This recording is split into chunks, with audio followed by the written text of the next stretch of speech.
Pakinggan nyo ako, Pilipinas.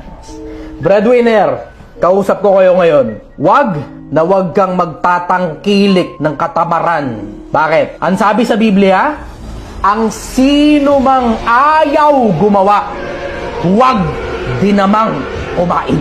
Sa Biblia, hindi nagtatangkilik ng katamaran.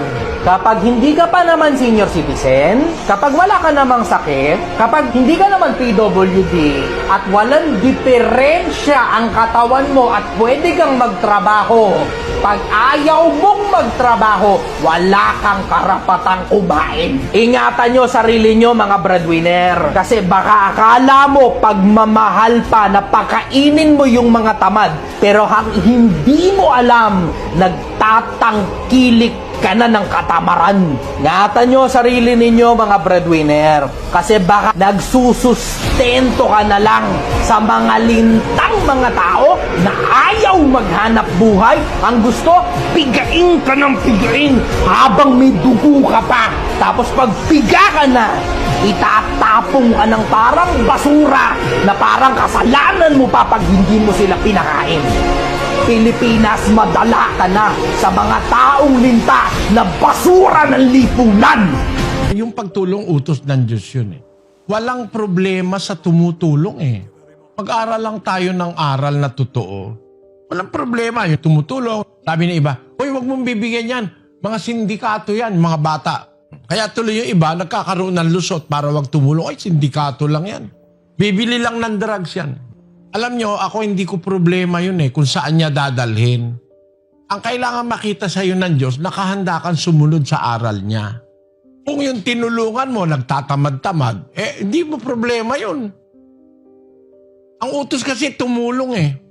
Bigyan mo sa iyo humihingi, huwag mong tatalikdanan sa iyo nangungutang. 5:42 ng Mateo. Utos yan.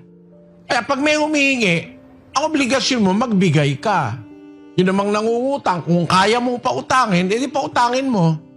Diba, uutangin ay pambili ng pagkain, okay lang yun. Kahit hindi ka nabayaran, okay lang yun. Pero, ang problema nung iba, yan naman eh kain, tamad-tamad lang eh.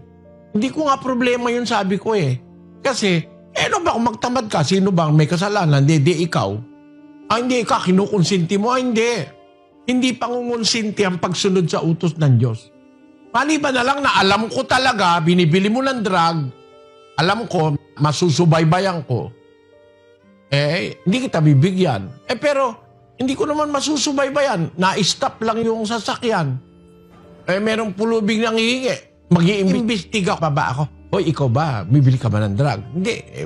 Ang utos ng Diyos maawa ka, tumulong ka sa mahirap. Di bigyan mo. Problema niya na kung saan mapunta yun, hindi mo na problema yun. Pero kung maiimbestiga ko talaga, masusundan ko na gagamitin niya sa masama, hindi ko siya bibigyan. Kaya para sa akin, walang problema doon sa pagtulong sa kapwa. Hanggang makakatulong ka, tumulong ka kapatid. Alam mo, ang pag gumawa ka ng mabuti, magbubunga rin yun ng mabuti sa'yo. Kaya lang, huwag ka makakalimot makinig ng aral ng Diyos.